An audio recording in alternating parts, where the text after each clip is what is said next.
Take a look at this. Hurricane Erin. Right now, it's a powerful Category 4 storm, packing winds of $130. That's 130, okay? 130 miles an hour.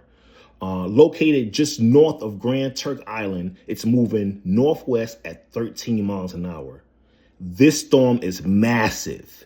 When I say massive, massive. And while the U.S. coastline may not see a direct landfall, the impacts are still very, very, very real. These are the famous spaghetti models. Each line represents a different type of forecast track. Notice how they all generally curve north and east, away from the U.S. mainland. But the spread tells us something important. Even small shifts in the steering of the winds can move this system by hundreds of miles. Bermuda sits right in that corner of concern right there, in that little spot of corner concern right there. And the East Coast will be watching closely because storms this strong don't have to make landfall to make its presence felt.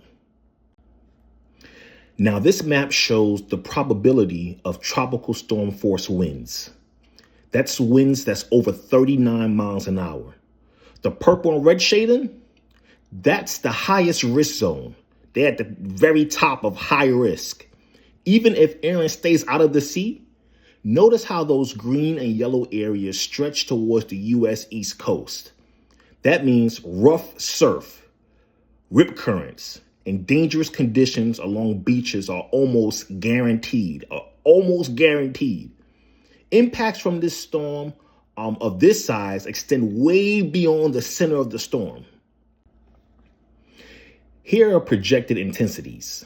Hurricane Erin is expected to weaken slowly as it curves north. But even by midweek, it's forecast to remain a major hurricane like Category 2 or 3.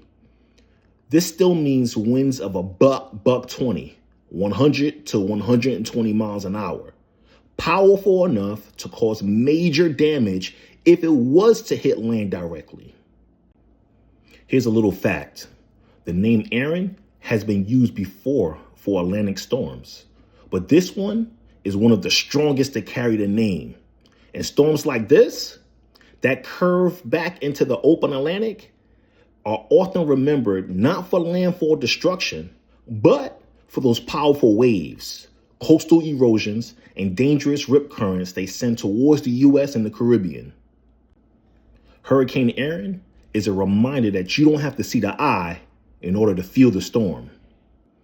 If you live along the east coast of America, Eastern Seaboard, or Bermuda, now's the time to stay alert. Now's the time to stay ready and stay weather aware. Keep an eye on official forecasts because this storm story is still being written.